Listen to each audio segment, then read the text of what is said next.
Welcome to Mutual of Omaha's Wild Kingdom. I'm Peter Gross, co-host of the original Wild Kingdom with Marlin, Perkins, and Jim Fowler.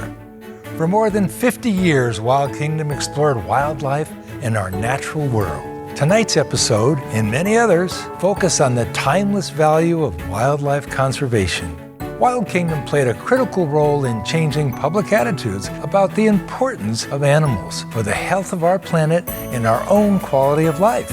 We challenge viewers to learn about animals and get involved in conservation in their local communities. That call to action resulted in more visits to local zoos, nature preserves, and even observing animals in their natural habitats. And that connection with animals benefits all of us in the Wild Kingdom.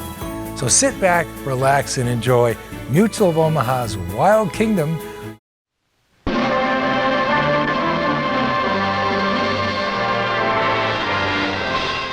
Mutual of Omaha's Wild Kingdom.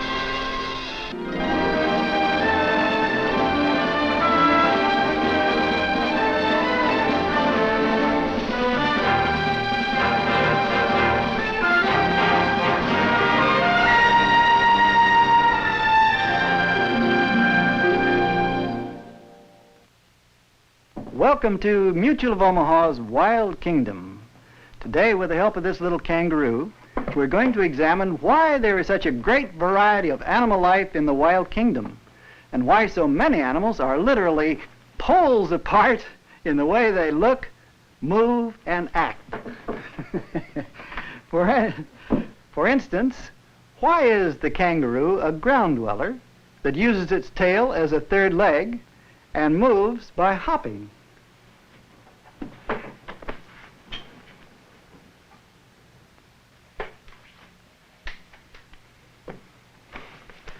Mr. Moke is a tree dweller and a real swinger. And as you can see, he has no tail at all. Not only are these animals different in the way they look and move, but you can also see they're different in the way they act. Yes, indeed. They're poles apart in all kinds of ways. But the real question is why? Well, it has a lot to do with the environment in which they live. In order to survive as a species, an animal must be adapted to its environment, so that it can find its food, escape its enemies, and raise its young. If environments are different, then the animals will be different. Moke here is adapted to the humid rainforests of tropical Africa, and he will naturally be different from the little kangaroo who is adapted to the dry grasslands of Australia. But why are there different environments? Come with me, Mr. Moke, and maybe we can find out. Part of the answer lies in the shape of our Earth. Being round, the sun shines hotter on some parts than on others. Where the rays hit directly, it's hotter than where they hit on an angle, where it is cooler. Since the Earth's surface is uneven, this causes differences in altitude, temperature, and rainfall. These different climatic conditions cause three major kinds of environment. The wet areas that are right around the middle of the Earth, and the drier areas that are found usually just above the middle and below the middle, and the cold areas that are found on top and on the bottom. And the animals found in these different areas are poles apart in the way they live. Let's first see how the animals live in this area, the tropical rainforest, right around the middle of the Earth. Rain, heat, and sunshine combine to produce an extravagant growth. Competing for a place in the sun, trees push up hundreds of feet and spread their crowns like giant umbrellas, shading everything beneath. Since there's little plant life on the ground, animals take to the trees for food. Monkeys hunt fruit and berries. The tamandua hunts the eggs of termites. And with all the decaying vegetation here, termites are plentiful. The tamandua's tail frees its claws to dig under the bark.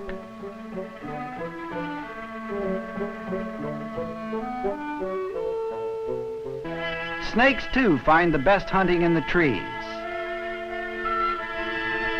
The warm climate is especially favorable to them, and to the other cold-blooded animals, such as this giant tree frog. And isn't he the high wire artist? Here is the greatest variety of animals on Earth. Birds, monkeys, sloths, insects,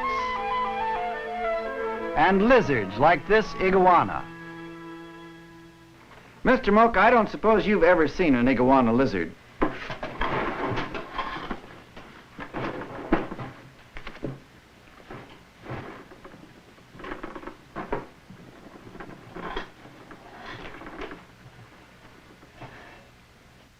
Pretty, isn't he?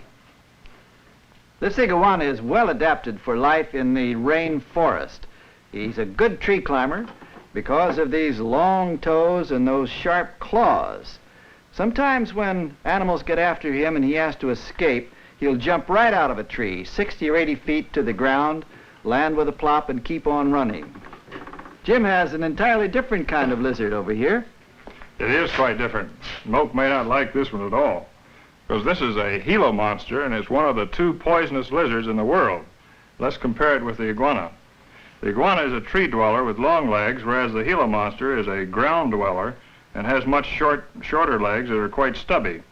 The iguana has thin skin, whereas the Gila monster has rough, thick skin, which gives protection against the sun. And the iguana, being a lizard of the forest, requires water. The Gila monster does not require water, and in this respect is characteristic of those animals that live in the dry areas of the world, the deserts. Of necessity, such animals remain on the ground.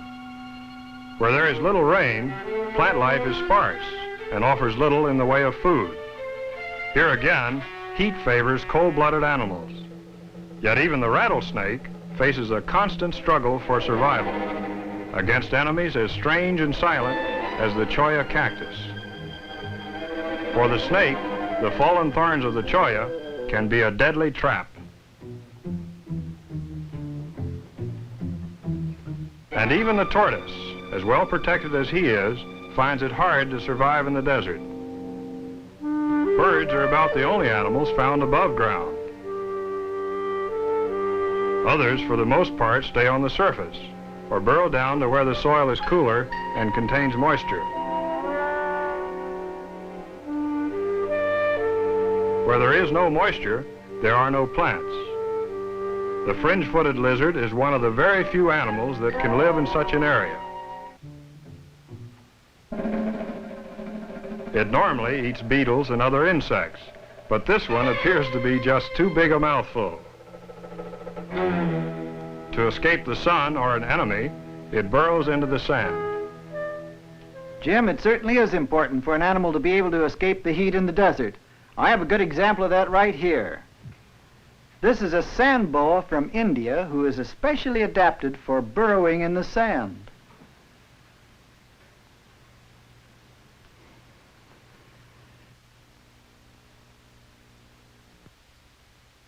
There are places in India where the surface of the sand reaches a temperature of 120 degrees or more. By being able to burrow under the surface, the sand boa escapes this heat, and he also is safer from his enemies. Hey, Mr. Moak, do you see anything down here? Like here. Oh, you don't need to be afraid, Moak. This is just a nice little sand boa. Well, we've seen how animals live in the wet areas and now in the dry areas, but what about those animals that are literally poles apart? Those that live in the cold areas of the world, the Arctic and the Antarctic. Here there is no vegetation. The temperature of the air may drop to 50 below zero, and the winds whip the land at 90 miles an hour. Only warm-blooded animals can survive out of the water. The polar bear is doubly insulated, with a heavy layer of fat and a thick fur coat. He's also equipped with snowshoes, big pads, and hair on the bottom of his feet to keep him from slipping on the ice. In the rainforest, we saw a multitude of different animals, and in the desert, quite a number. But here in the cold regions, there are very few. The penguin shares with the polar bear the insulating layer of fat and the thick coat, but his is a coat of feathers rather than fur. They're truly poles apart. The polar bear lives in the Arctic and the penguin in the Antarctic. They're also poles apart in their social behavior.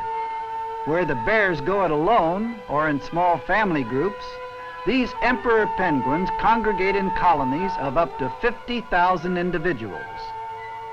To feed, they must return to the sea, and after a snowstorm, they line up like motorists on a highway, following the snowplow to their destination.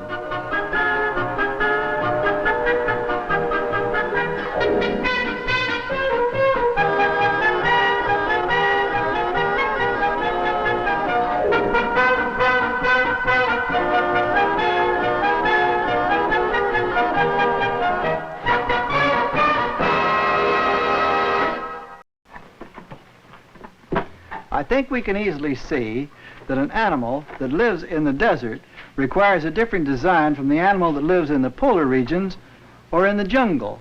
But when we realize that within each of these broad environments there are many, many smaller environments requiring different designs, it is only then that we begin to see how such an enormous variety of life could develop in the wild kingdom.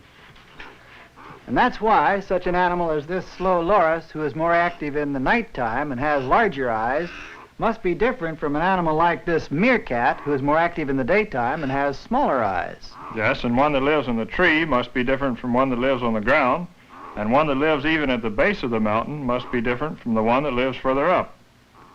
And so the many different designs dictated by the many environments result in an amazing variety of contrasts in the way animals move, look, and act. For example, the ostrich has developed long, powerful legs, and even though he has wings, he's lost the ability to fly. On the other hand, the red-tailed tropic bird flies beautifully, but he's lost the ability to walk from spending so much time in the air. Some animals are supported by legs as thick as tree trunks. Others travel gracefully on legs that are long and thin. Among the thinnest legs are those of the stilt. He, of course, is one of the many two-legged animals. Many others, like the lechwe antelope, move on four. The tarantula, like all spiders, walks on 8 legs. And millipedes have hundreds.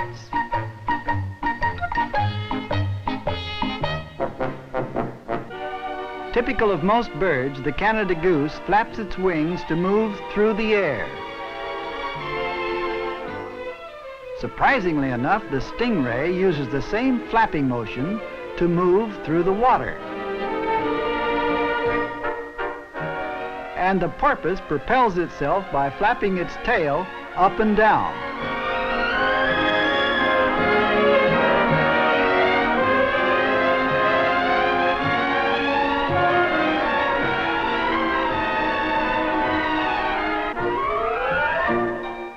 All these animals move in ways that are poles apart from the way that Mr. Moke moves.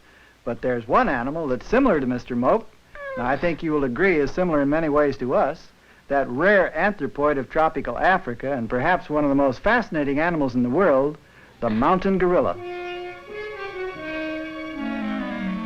This is gorilla country. Coming at you through his tunnel, he's a fierce-looking creature, but he's principally a vegetarian, and he's normally shy and unaggressive. The gorilla has come down from the trees and has become primarily a land dweller. Having taken to life on the ground, the gorilla has exchanged speed and agility for size and strength. This teenager has no trouble breaking down a stout banana tree and ripping it apart to feast on the tender and succulent heart inside.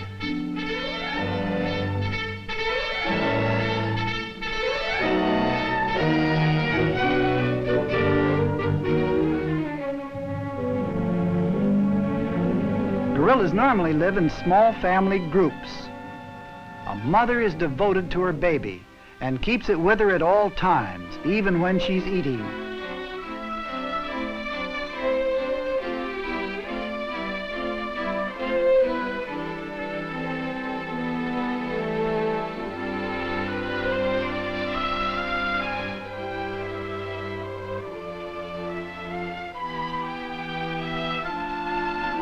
A family group usually contains 2 or 3 females and 1 dominant male, along with their offspring.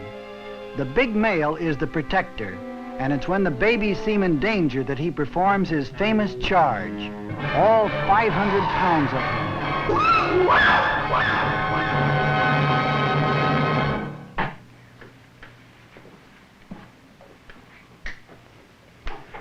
Perhaps the gorilla shouldn't seem so strangely similar to us because in some ways all animals are similar.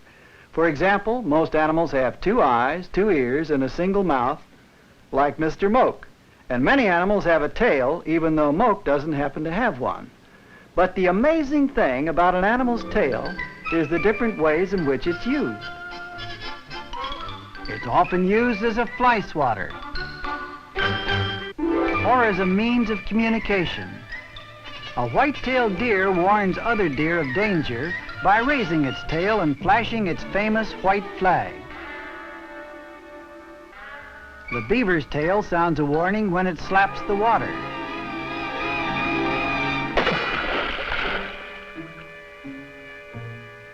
When a bobcat is stalking prey, its tail reacts to the nervous tension.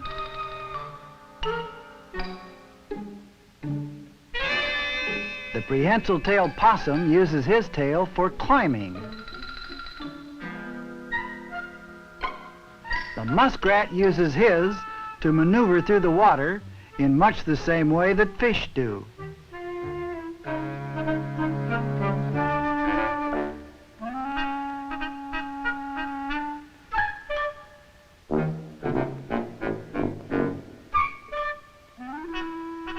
The tail serves the kangaroo rat as a sort of a third leg, and the puma as a balance or counterweight while executing flying turns. Some animals use their tails to defend themselves. One of the very best examples is a monitor lizard. This tail is a very effective weapon, and if you don't know this, when you're handling a monitor, you're in for a real surprise.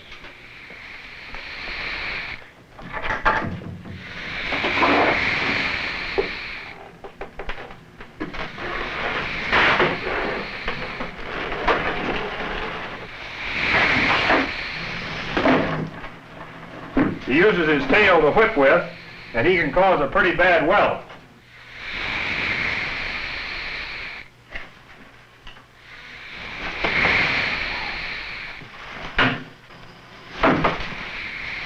He also uses his tail to distract your attention so he can come at you with those powerful jaws.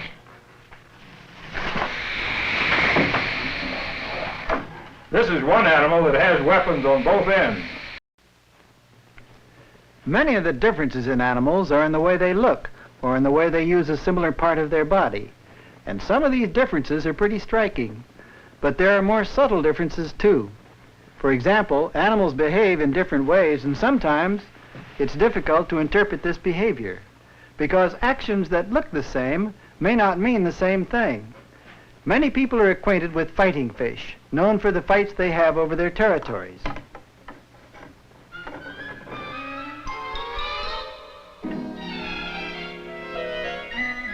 Now, it's pretty obvious that these fish are fighting. But what about this action?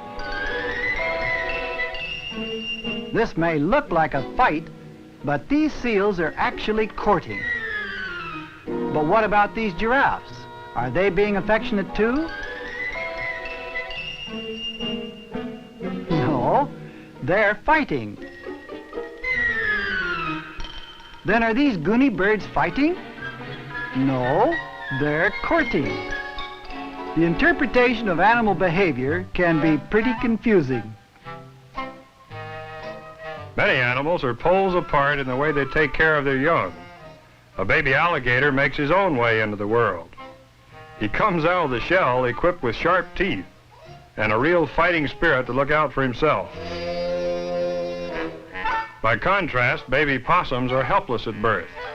After living the first 8 weeks in mother's pouch, they spend the next few weeks riding on her back. Incidentally, this mother is a rare albino possum.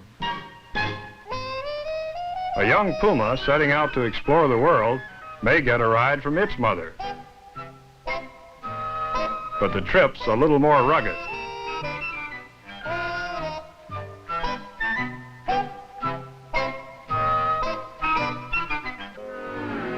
There are also striking differences in the way animals feed. Even among water birds, there are various techniques. The pelican is a high diver.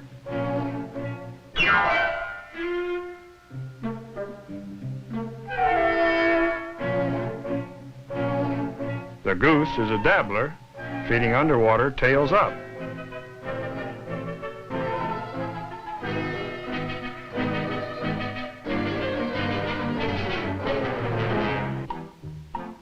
The avocet probes the bottom with its bill.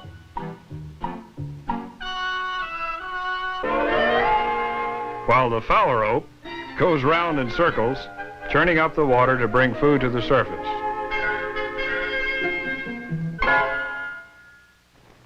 No matter how different animals are in their looks, movements, and actions, each species, like this fighting fish, reflects its own environment with a beauty of form and movement in a never-ending variety of ways that's truly a marvel to behold.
In order for our Earth to support such a great variety of life, it must have many, many different environments, simply because one animal's needs may be different from another's.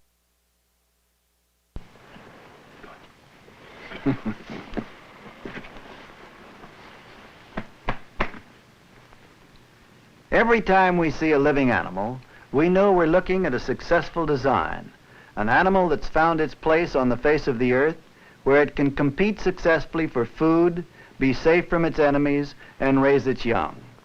Even though these designs are varied and at times completely poles apart, we can't help but see the similarities, the pattern that is common to all of life. Man continually seeks to better understand this pattern of life, and as its secrets are revealed to him, we remove the mystery and increase the complete enjoyment of all of life in the wild kingdom.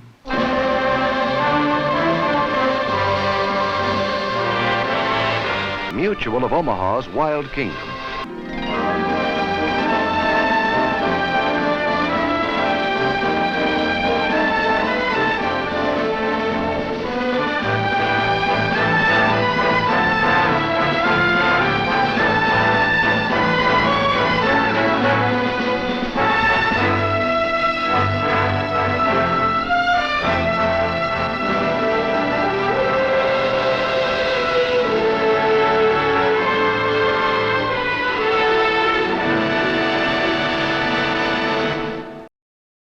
Like what you saw? Follow us on Facebook, Instagram, and YouTube for more exclusive content. And visit our website at wildkingdom.com.